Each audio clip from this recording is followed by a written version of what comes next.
Hello everyone, it's me Priyanka once again there, and I hope you all would be fit, fine, and safe at your home. And today I'm going to describe a topic from the paper Contemporary India and Education, and the topic is describe all the main constitutional directive or article related to education in India. So let's start. सबसे पहले जिस article को मैं describe करने जा रही हूँ वह article 15 clause 3। But article 15 clause 3 को जानने से पहले जरूरी है कि हम थोड़ी बहुत बातें आर्टिकल 15 के बारे में भी जान लें। आर्टिकल 15 ये कहता है कि कोई भी राज्य अपने नागरिक के साथ किसी भी तरह की धर्म, जाति, लिंग, नस्ल किसी भी आधार पर कोई भेदभाव नहीं कर सकता।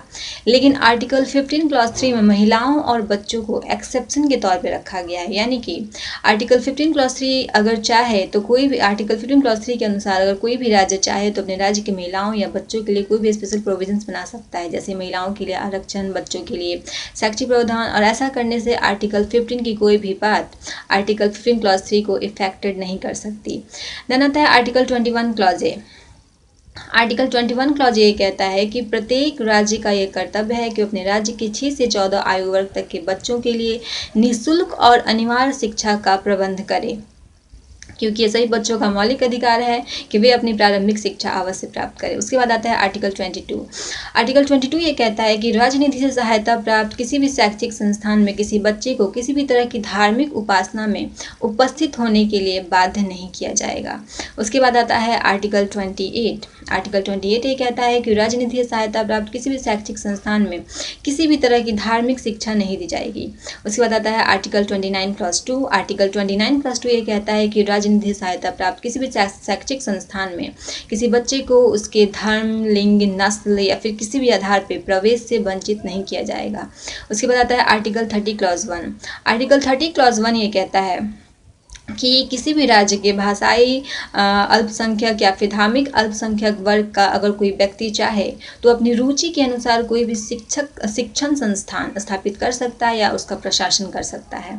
उसके बाद आता है आर्टिकल 30 क्लॉज 2। आर्टिकल 30 क्लॉज 2 में कहा गया है कि कोई भी राज्य किसी शैक्षिक संस्थान को मदद देने से इस आधार पर इनकार नहीं कर सकता कि वह किसी भाषाई या फिर धार्मिक अल्पसंख्यक वर्ग के प्रबंधन में है।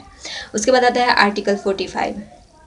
आर्टिकल 45 में कहा गया कि इस संविधान के प्रारंभ होने से लेकर 10 वर्ष तक प्रत्येक राज्य का यह कर्तव्य है कि अपने राज्य के सभी 14 वर्ष आयु वर्ग तक के बच्चों के लिए अनिवार्य और निःशुल्क शिक्षा का प्रावधान करे। लेकिन 86वें संविधान संशोधन 2002 के द्वारा उसमें यह धारा 3 के तहत जोड़ा गया कि प्रत्येक राज्य अपने राज्य के 6 वर्ष से कम उम्र तक के बच्चों की देखरेख और उनकी सुरक्षा और उनकी शिक्षा संबंधित सभी व्यवस्थाएं करेगा, उसके प्रबंध करेगा जब तक वे 6 साल की आयु को पूरी नहीं कर लेते। उसके बाद आता है आर्टिकल 46। आर्टिकल 46 से कहता है कि प्रत्येक राज्य का यह कर्तव्य है कि अपने राज्य के सभी पिछड़े, अत्यंत पिछड़े, अल्पसंख्यक वर्ग के, शोषित वर्ग के बच्चों के लिए शैक्षिक प्रावधान करे, विशेष शैक्षिक प्रावधान करे।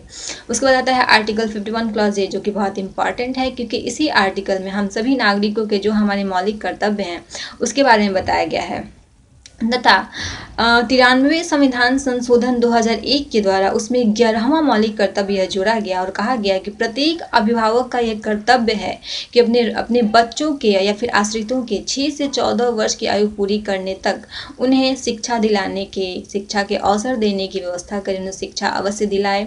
ये उनका मौलिक कर्तव्य है और इसको 11वां मौलिक कर्तव्य कहा गया। और इस तरह से हमारे देश के संविधान में मौलिक कर्तव्यों की संख्या भी 11 कर दी गई है। उसके बाद जो सबसे लास्ट वह आर्टिकल है 350 clause A. Article 350 clause A कहता है कि प्रत्येक राज्य की अपने राज्य के भाषाई अल्पसंख्यक वर्ग के बच्चों को उनकी प्रारंभिक शिक्षा उनकी मातृभाषा में ही दिलाने के लिए विशेष प्रावधान करेगा।